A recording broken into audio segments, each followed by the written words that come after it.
Eu gostaria agora de pedir para que o Newton apareça. Pode abrir sua câmera, Newton, e também gostaria de pedir para a Andréia que faça a prece inicial. Newton, bom dia, Brasil, boa tarde. Bom dia, Andréia. Boa noite, aonde quer que as pessoas estejam nos vendo hoje. Muito obrigada, gratidão pela sua presença, para vir aí acrescentar um pouquinho mais nesse nosso aprendizado, nessa nossa caminhada, né? Que estamos todos juntos, unidos, em nome de Jesus, né? Então, vamos a uma prece. Mestre sublime Jesus, fazei com que entendamos a vossa vontade e nunca a nossa, entregando as vossas mãos fortes para conduzir-nos. Permite que possamos desincumbir-nos dos deveres que nos cabem, mas não conforme os nossos desejos. Lançai vosso olhar sobre nós, a fim de que tenhamos a claridade da vossa ternura, e não as sombras da nossa ignorância. Abençoai os nossos propósitos de servir-vos, quando somente nos temos preocupado em utilizar de vosso santo nome para servir-nos. Envolvei-nos na santificação dos vossos projetos, de forma que sejamos vós em nós, porquanto ainda não temos condição de estar em vós. Dominai os nossos anseios de poder e de prazer, auxiliando-nos na conquista real da renúncia e da abnegação. Ajudai-nos na compreensão de vossos louvores, amparando-nos em nossas dificuldades e socorrendo-nos quando mergulhados na argamassa do mal. Habitai-nos através de vossa paz, de modo que a distribuamos por onde quer que nos encontremos, de todos aqueles que, vivendo que somos vossos servidores dedicados.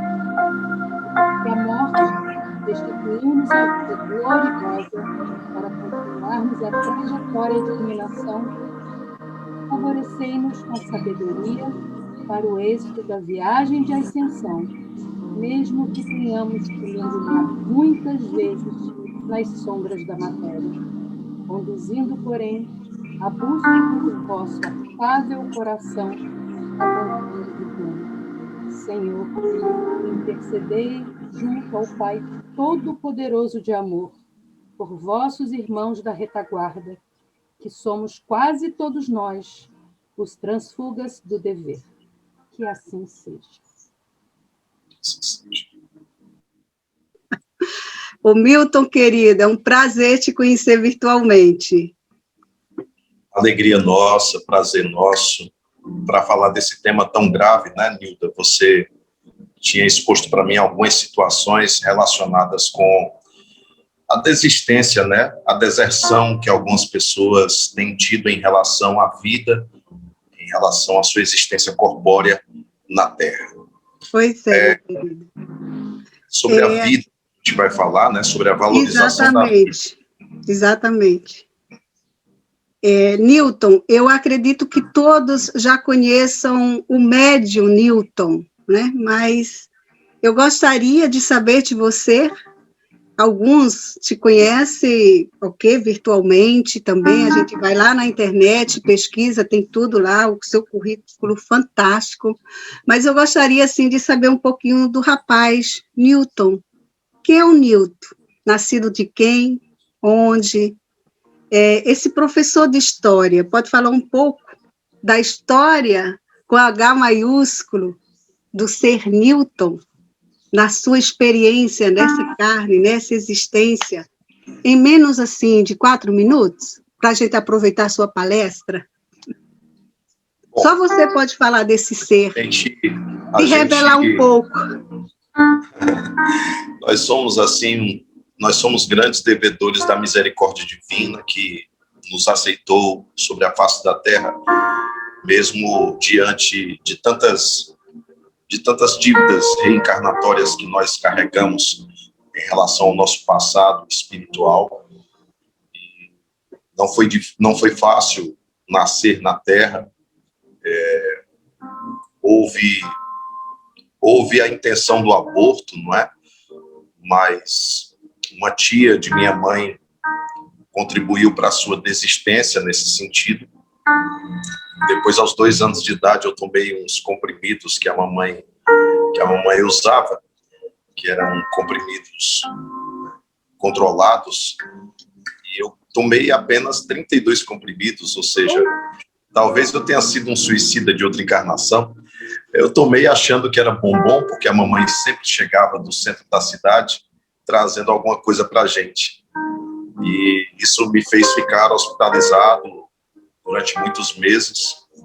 E depois de muito cuidado é que eu consegui voltar.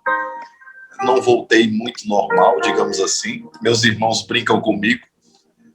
E quando foi aos 4 anos de idade, quase fui atropelado. Mas você ficou aqui, te seguraram. E aí, quando foi aos 15 anos de idade, eu tive uma apendicite assintomática, a família ficou tranquila, e eu fiquei em casa, e o tempo foi passando, e chegou num nível que minha irmã é que tomou a iniciativa e disse, bora levar ele para o hospital, não pode ser assim. O pessoal pensava que era outro tipo de infecção, algo do tipo. Quando eu cheguei no hospital, o médico disse, tem que operar urgentemente, tinha chegado ao ponto de se tornar uma peritonite aguda e quase uma sepse. Eu fiz a primeira cirurgia, fiquei muito magro, e quando foi para fazer a segunda cirurgia, a família já estava preparando já a despedida, porque sabia que eu não ia suportar a segunda cirurgia no 5º dia depois da primeira cirurgia. Mas no 5º dia depois da primeira cirurgia, eu acordei num hospital diferente, e havia um senhor conversando com a minha mãe, tranquilizando a minha mãe durante esse desdobramento. Na verdade, eu estava fora do corpo. Uhum. E eu me lembro muito bem que não havia lâmpadas nessa sala, mas a iluminação parecia vir dos cantos das paredes, do teto. E esse senhor era um médico, e ele conversava e tranquilizava a minha mãe, como se eu já tivesse saído da cirurgia. Depois desse dia, o médico, Dr. Écio Prado, que a gente nunca esquece, né, do médico que cuidou da gente, o Dr. Écio Prado ficou impressionado com a minha recuperação. E aí eu já conseguia andar, saía de um leito para o outro, conversando com os outros pacientes, né, falando da imortalidade, falando da bondade de Deus, falando para todo mundo. A minha irmã fazia muita hora comigo, brincava muito comigo, porque eu tinha um calção do hospital, que era um calção verde, e eu acho que eles não tinham do meu tamanho, e ficava um calção enorme, verde. Eu em pé, arquejado por causa da cirurgia, eu andava arquejado, segurando o dreno, né? O dreno aqui do lado, segurando o dreno e andando, e ela dizendo que eu estava parecendo um ET de Varginha. Oh. O ET de Varginha, grande, pequeno. Então foram 23 dias de hospital, mas Deus quis que nós permanecêssemos aqui. A mamãe sempre dizia para mim, antes de eu começar a psicografar, disse, meu filho, se Deus te deixou aqui com tudo isso, é porque você deve ter alguma coisa para fazer. Eu disse, eu não sei o que é, eu não sei o que é. E quando foi 16 anos de idade, a mediunidade, eu fui ajudar minha irmã mais velha, que tinha tido um quadro obsessivo grave, e lá um médico desencarnado, conhecido aqui de Fortaleza, no Ceará, ele incorporou e falou através de mim e orientou o tratamento da minha irmã através de mim. Engraçado, eu na plateia, né, eu nem era médico de mesa mediúnica, e os espíritos nos ajudaram dessa maneira. E aí, pronto, desde lá eu comecei a estudar, tive que estudar muito doutrina espírita para poder entender a mediunidade, e aí começamos esse trabalho. É um trabalho lindo, né? É esse trabalho que eu li muito, muito, eu nem sei até que ponto, mas um pouco sobre você.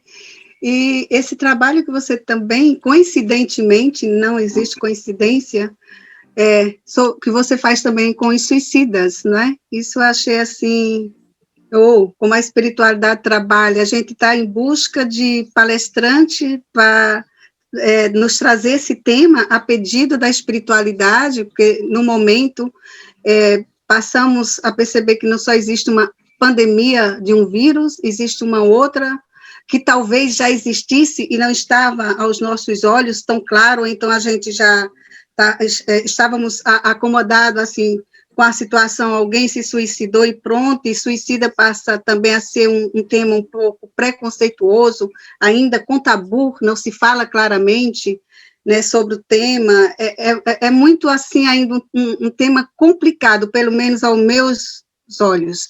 E nós tivemos aqui a semana passada o Roberto Caldas, que trabalha com o movimento do MOVE, também da ética animal, para a ética animal, e com o CVV. Então, ele nos trouxe coisas técnicas também, claro, se adentrou um pouco na espiritualidade, mas nos trouxe também dicas, né, que a gente pode fazer quando aparece, ou que a gente percebe que tem alguém, ou que já cometeu, como fazer tudo isso, porque não só é o suicida que se foi de uma forma trágica, o motivo sempre tem aquelas interrogações, mas a quem ele buscou, que estava ali pronto, eu falo por experiência própria, então é complicado, sempre é um tema que a gente não sabe depois o que foi, ou por que eu fui culpada, o que faltei falar, dizer. Então, na minha memória ficou um abraço e o livre-arbítrio da própria pessoa, né? Dói, mas foi trabalhado. Você vai nos trazer, espero agora, um tema que abranja mais um pouco a espiritualidade, da forma que, dentro de suas experiências, das cartas que você traz. É o que estou dizendo, não sei o que foi que você preparou exatamente. Mas, a pedido realmente da espiritualidade, no momento, isso sempre nos foi pedido, que a gente orasse pelos suicidas mais, nos concentrasse. E eu fiquei a perguntar, o que fazer, então? Só orar, ok, orar. Eu tive, assim, pensando, vou chamar palestrantes, mas, ok, e mais? Falta mais? O que fazer mais? Aquela coisa da prática, como agir mais?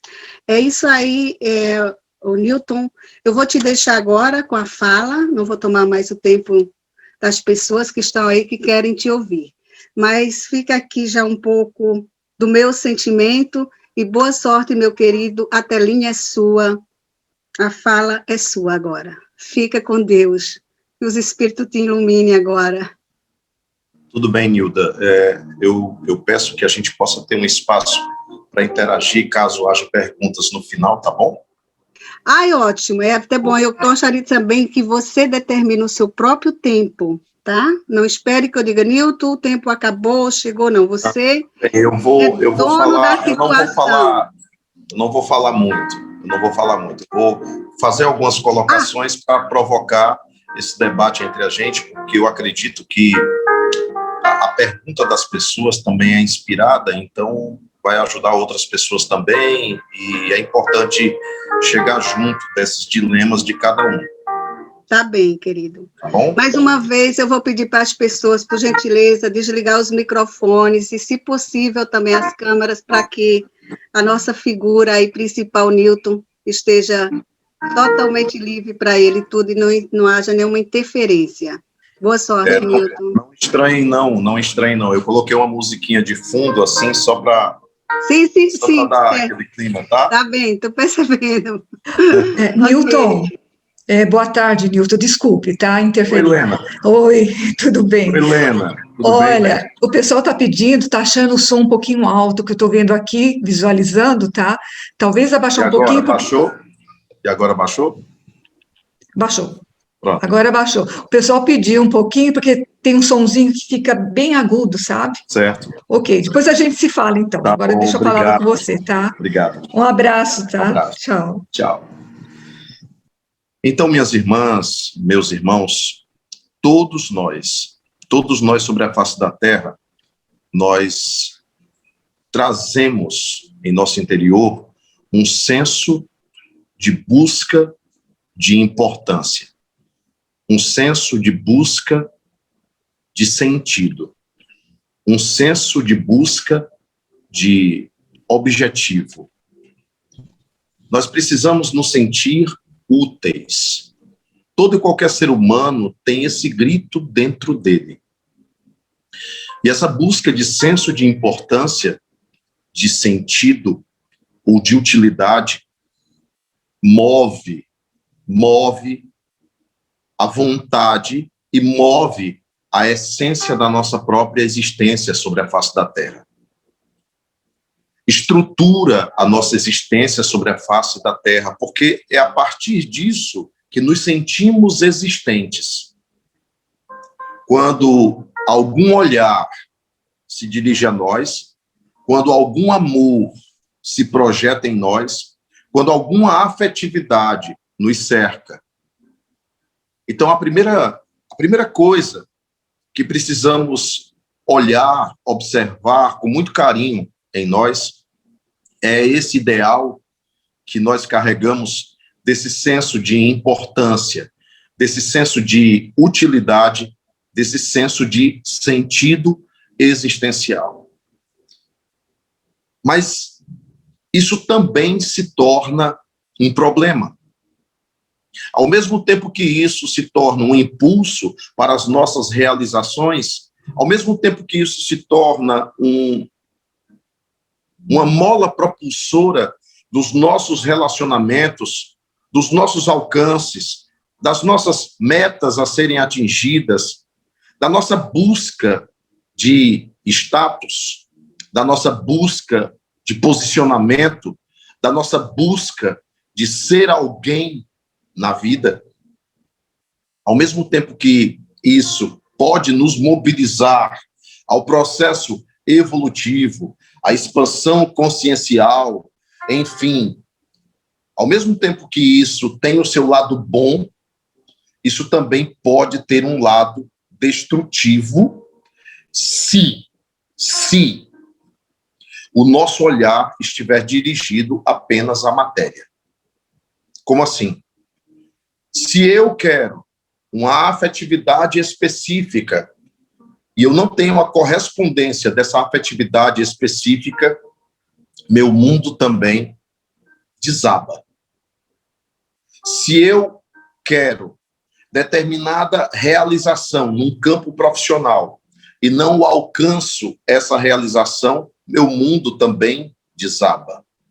Se eu sou prisioneiro dessas condicionais que eu mesmo estabeleci como instrumento ou elemento fundamental de existência, de existir, de ser algo ou de ser alguém, eu simplesmente corro o risco de, não conseguindo esses elementos agregados à minha vida, eu corro o risco de desistir.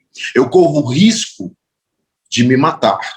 Eu corro o risco de perder brilho, de perder cor, de perder sentido. Porque o processo do suicídio, ele está relacionado com essa perda de posicionamento no mundo. Não sou daqui, eu não tenho nada a ver com esse povo, eu não tenho nada o que fazer, ou eu sou um peso, eu estou sendo um peso para minha mãe, para o meu pai, eu estou sendo um peso para minha mãe e para o meu pai, eu estou sendo um peso para os meus irmãos, eu estou sendo um peso para a sociedade.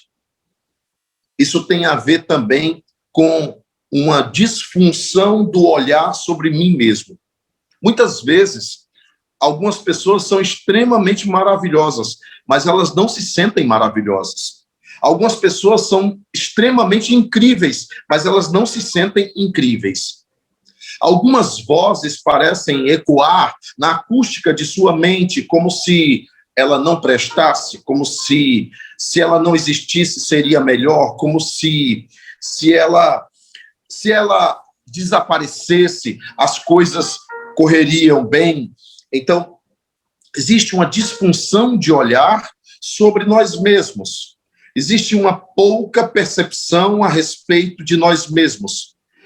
E eu tenho que dizer para vocês isso, porque a ausência da figura divina, a ausência da presença divinal, da presença de Deus, no campo das concepções humanas, acaba contribuindo muito, sabe por quê? Porque, assim, se eu perco meu pai, eu ainda tenho Deus. Se eu perco minha mãe, eu ainda tenho Deus. Se eu perco aquela visão que eu tenho de mim mesmo, eu ainda posso presumir como é que Deus me olha, como é que Deus me vê. Você já parou para pensar, para se questionar, como é que Deus te vê?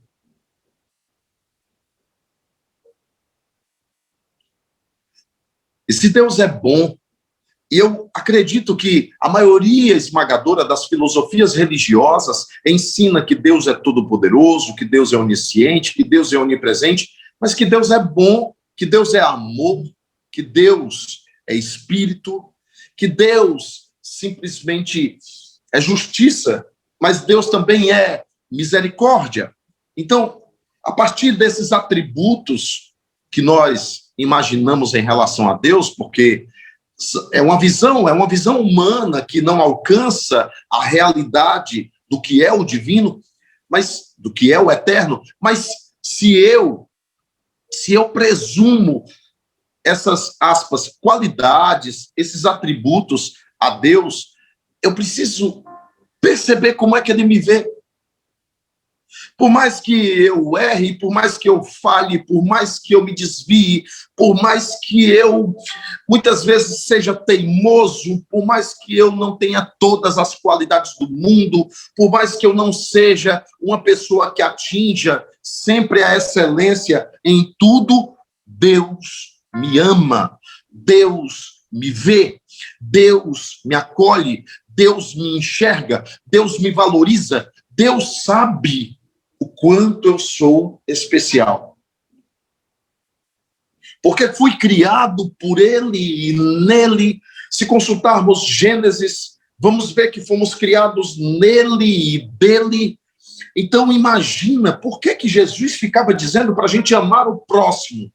E ficava dizendo que dizer que se ama a Deus e não ama o próximo é uma mentira. Por que Jesus ficava falando tanto isso? Por que nós temos que tanto amar o próximo? Porque o próximo é reflexo de Deus, porque o próximo foi criado nele e dele como eu. Então, amar o próximo é amar a Deus, porque Deus criou em amor a cada um de nós. Imaginemos o que somos para Deus. Precisamos dessa perspectiva de análise, precisamos dessa especulação cognitiva, que seja, pelo menos, até que ela se torne efetivamente afetiva e a gente consiga perceber, poxa, eu ia desviar para a esquerda e fui para a direita e me livrei de um assalto. Poxa, eu saí 2 minutos depois, se eu saísse 2 minutos antes, tinha havido um acidente comigo. E você começa a perceber em pequenos sinais a mão de Deus cuidando de tudo conforme as nossas necessidades pessoais. E quando Deus nos diz não, esse não também é amoroso e afetivo. Quando Deus, muitas vezes, ele permite a frustração de determinados sonhos nossos, isso também tem a ver com um processo de aprendizado, de crescimento nosso em relação à nossa realidade espiritual. Então, eu penso que seja extremamente importante você compreender a existência de um ser superior, Não, não é o Deus das religiões, não é o Deus da teologia, não. O ser superior, porque nada existe do acaso, porque tudo teve uma fonte suprema de tudo. Então, nós precisamos compreender essa relação e restaurar essa relação. Eu descobri que muitas pessoas que sofrem processos depressivos ou pessoas que passaram pela ideação suicida, elas tinham um problema de relação com Deus. Elas tinham um problema de relação com Deus na medida em que elas diziam, mas por que isso aqui acontece? Uns são pobres, outros são ricos, uns se alimentam, outros passam fome. Por que eu sofro e o outro não? Por que só isso passa dentro da minha cabeça e não na cabeça de outras pessoas? Porque alguns riem tanto nas redes sociais e eu só vivo a tristeza. Essas percepções das diferenças no mundo fez com que muita gente desacreditasse da divindade por não compreender os aspectos pedagógicos da vida sobre a Terra, por não compreender os aspectos pedagógicos dos nãos, como também por não perceber os sims de Deus em tudo que há. Então, esse problema de relacionamento com Deus também é algo agravante no sentido da desistência, no sentido da deserção. Viver, gente, não é fácil. Ninguém está dizendo aqui que a gente tem agora que criar um mundo da Alice no País das Maravilhas ou um conto de carochinhas para dizer, ei, vamos sorrir, vamos sorrir. Não. Esse mundo virtual também tem hipertrofiado a ideia da felicidade. Você tem que ser feliz, você tem que ser feliz, você tem que ser feliz. Não, você também vai experimentar tristeza. A tristeza também faz parte da infraestrutura da sua emoção, faz parte da infraestrutura dos seus sentimentos. Então, não temos que fugir da dor, fugir da tristeza, ou demonizar a dor, demonizar a tristeza. Elas têm a sua função, no sentido de olharmos para nós, no sentido de nos percebermos. Vocês sabiam que, do ponto de vista espiritual, o princípio inteligente que vagueia no animal até o homem, você poderia perguntar assim, por que os animais sentem dor se eles não têm karma? Não é assim que as pessoas pensam? Lei de causa e efeito, plantio, colheita, ação, reação, karma. Então, porque a dor nos animais? A dor nos animais tem uma função de despertar o espírito como ser inteligente, porque ainda eles são princípios inteligentes do universo, mas em algum momento de sua trajetória evolutiva, eles vão despertar a razão, segundo o que André Luiz coloca no livro Evolução em Dois Mundos, a razão é desperta por engenheiros siderais do mundo espiritual, no mundo espiritual. A razão não é desperta na Terra. Por isso que Darwin não encontrou o elo perdido, porque a razão foi desperta no mundo espiritual, conforme o livro Evolução em Dois Mundos, livro que é estudado em universidades do Brasil, em cursos opcionais chamado Espiritismo, como na Universidade, na Uniespírito de Salvador, na Uniespírito de Curitiba. Então, existem estudos sobre esse livro, Evolução em Dois Mundos, que o Chico Xavier ria e dizia, eu não consegui entender praticamente nada, porque a abordagem é muito profunda sobre microbiologia, sobre evolução, sobre ecologia, sobre biologia, sobre anatomia, sobre botânica, enfim, são vários temas que são abordados nessa obra pelo André Luiz, através de Chico Xavier e de Valdo Vieira, uma grande produção psicográfica. Então, significa dizer que a dor nos animais serve para despertar o homem no futuro de sua trajetória evolutiva. A dor em nós serve para despertar o anjo. Se você consulta a questão 540 do Livro dos Espíritos, você vai ver que do átomo ao arcanjo, tudo se encadeia na natureza, do átomo ao arcanjo. Então, existe uma trajetória, existe um processo, e esse processo não vai se dar do nada, do acaso. Existem desafios, existem problemas, existem dores, existem perdas, e elas são necessárias para que eu possa começar a me perceber dentro da minha possibilidade de transcendência. A dor está batendo na porta do teu coração e dizendo assim: transcende, cresce, vai além dessa casca de corpo, de carne. Você é mais do que isso. E a dor continua batendo para te despertar, anjo. A dor continua batendo para despertar o arcanjo que és. Do átomo ao arcanjo, tudo se encadeia na natureza. A função da dor é, portanto, interessantíssima. Não estamos aqui fazendo apologia ou apregoando o masoquismo. Ah, eu quero a dor, traga a dor para mim. Ou o sadismo de alguns, não. Nós estamos apenas falando que há um sentido para o que chamamos de dor e que nós gostaríamos de chamar de desafio. Eu estou passando por um desafio agora. Eu espero passar por essa prova. Eu espero ter uma boa nota nessa prova existencial.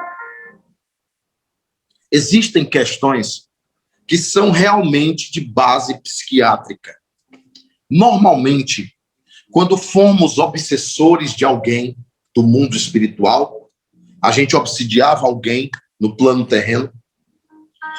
Normalmente, por sermos obsessores, por termos perseguido, por termos manipulado, muitas vezes nós perdemos um pouco aquela nossa plena lucidez e perdemos um pouco e desestruturamos um pouco a produção de determinadas substâncias neuroquímicas que vão nos ser carentes sobre a face da Terra. Normalmente as pessoas perseguidoras de outras, normalmente as pessoas manipuladoras de outras, normalmente as pessoas abusivas nos relacionamentos, elas poderão estar se candidatando, elas poderão estar se alistando numa condição de renascer futuramente, numa outra encarnação, com alguma deficiência na perspectiva neuroquímica que exija recomposição através de fármaco, através de uma recomposição medicamentosa. Não há mal nenhum em recompor determinada substância cerebral por meio de um ansiolítico, por meio de um antidepressivo, por meio de algum medicamento que também está na Terra pela vontade de Deus, por meio das pesquisas fisicoquímicas, as pesquisas químicas, as pesquisas microbiológicas, de tantos pesquisadores que abençoam este mundo e que são instrumentos de Deus sobre a face da Terra. Muitas pessoas, elas não buscam ajuda, muitas pessoas acham que vão dar conta sozinhas, ou muitas pessoas acham que outros não terão solução para ela, porque ela já bateu o martelo e virou o prego, dizendo que não há mais solução, porque elas desistiram da solução.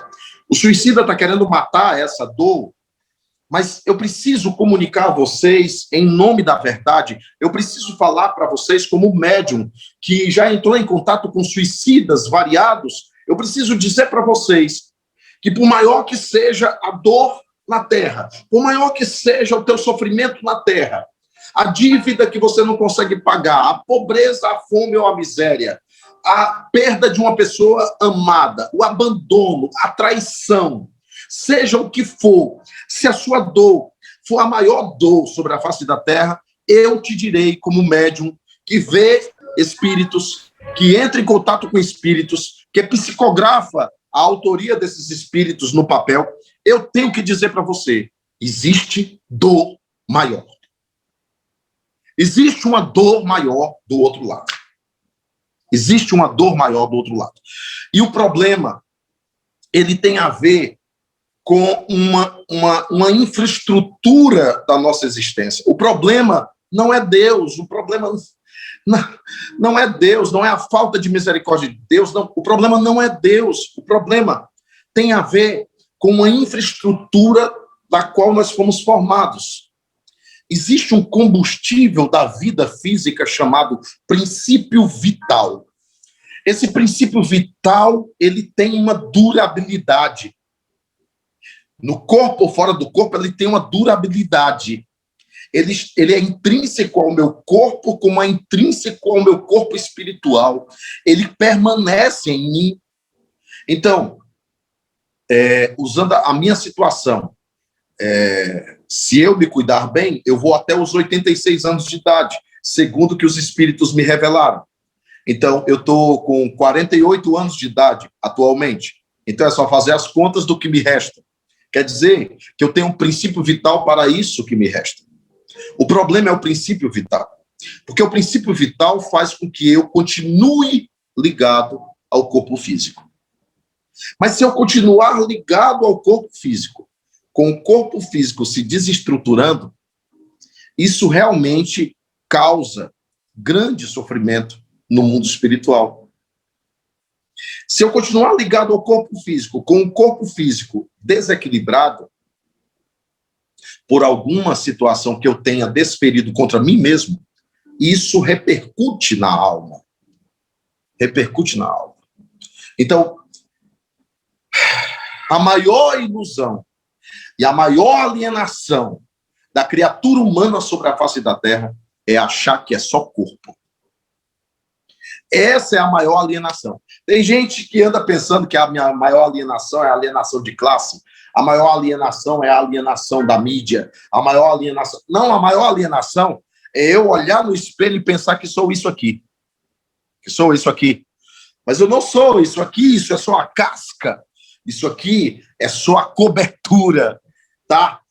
Eu sou uma essência espiritual que conduzo esse gesto, esse raciocínio, essa fala. Eu sou um ser espiritual, vivendo na Terra como alma vivente no corpo. Mas eu estou ligado, célula a célula, psicélula a psicélula, psiátomo a psiátomo, a esse corpo físico. O que eu fizer contra esse corpo físico vai repercutir sobre a minha alma, porque a maior outra ilusão das pessoas é acharem que o espírito não tem matéria.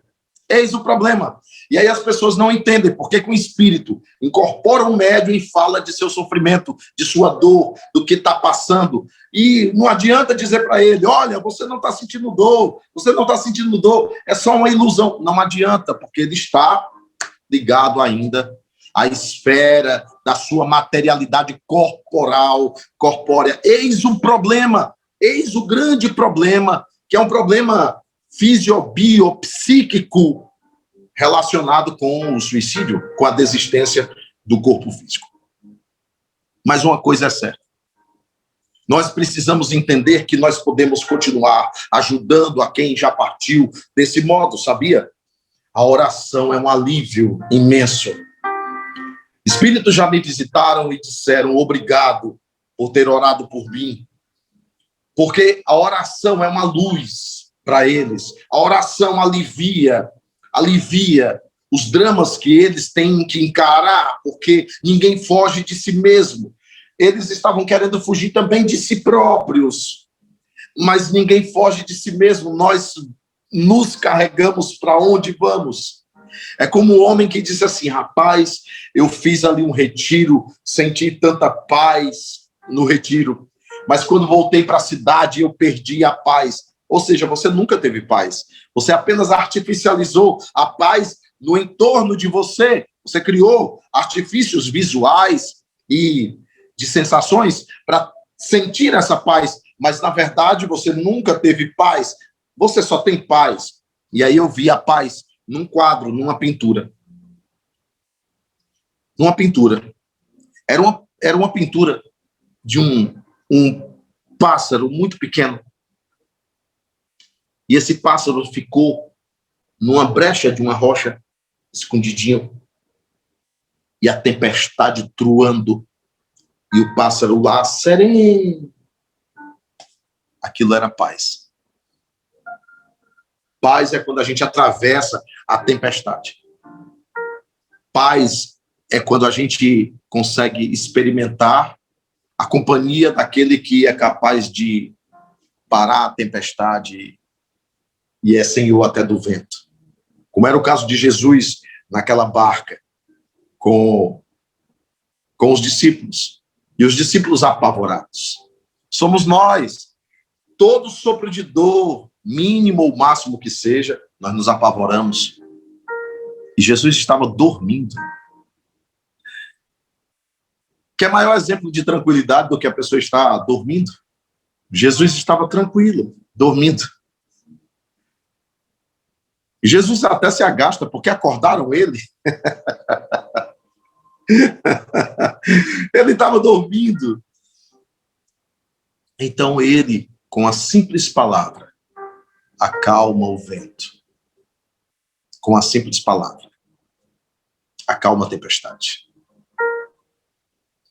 Como nós precisamos de Jesus, como nós precisamos do Cristo, como nós precisamos entender que todos temos uma cruz, mas nós queremos abandonar a cruz. A gente quer dizer, não, eu não aguento a cruz. Não era para ele ter aguentado, então.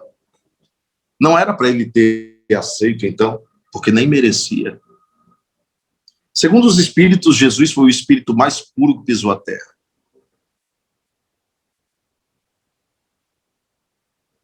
Então, Jesus é uma presença extremamente importante em nossas vidas. Ele não é a questão do homem, Jesus.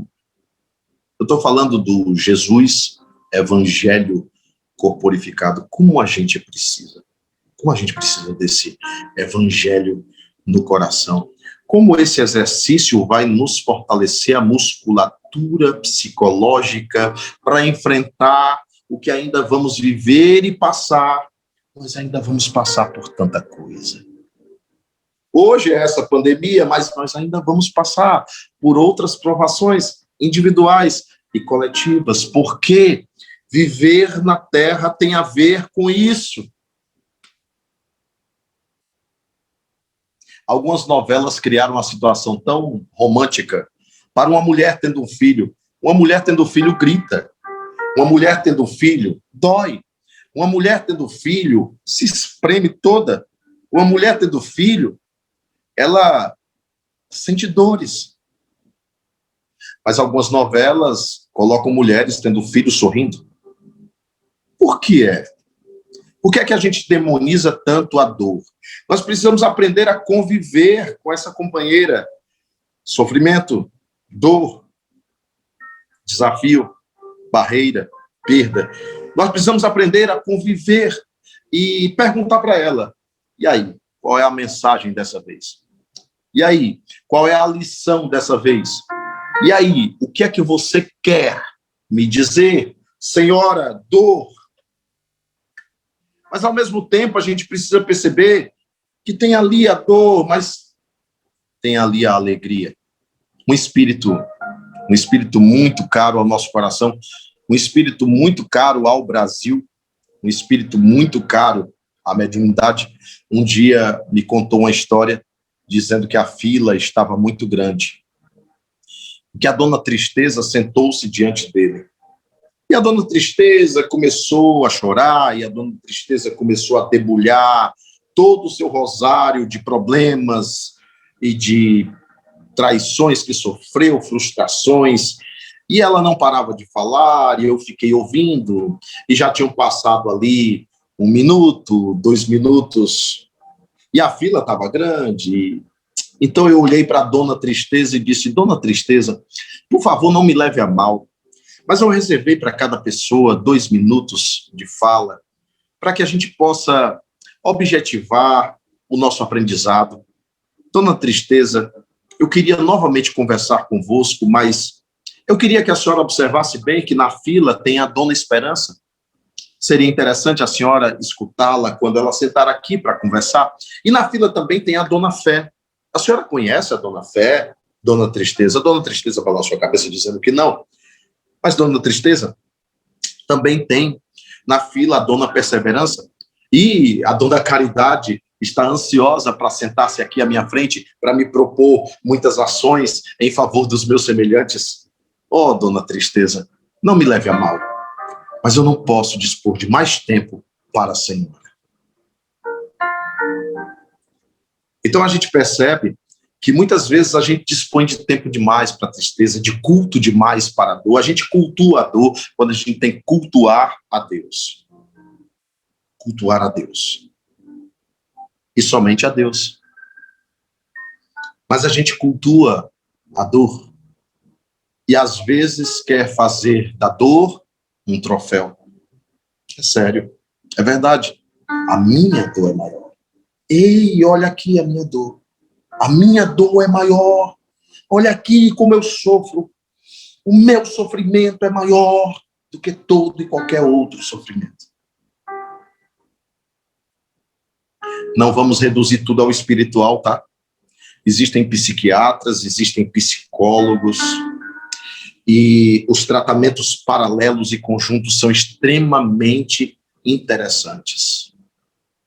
Extremamente interessantes. Inclusive, para fazer o indivíduo se desenvolver na sua transcendência, porque esse é o nosso objetivo, a nossa espiritualização, a nossa transcendência. Isso não tem a ver com religião. A religião não nos transcende. Ela não nos transcende. O que nos transcende é o nosso posicionamento atitudinal, a nossa atitude aplicada, a nossa praxis efetiva e verdadeira daquilo que aprendemos, percebemos, daquilo que crescemos também intelectualmente, mas o intelectual é insuficiente porque exige a aplicação moral disso. Tudo bem? Esse é o nosso recado, essa é a nossa palavra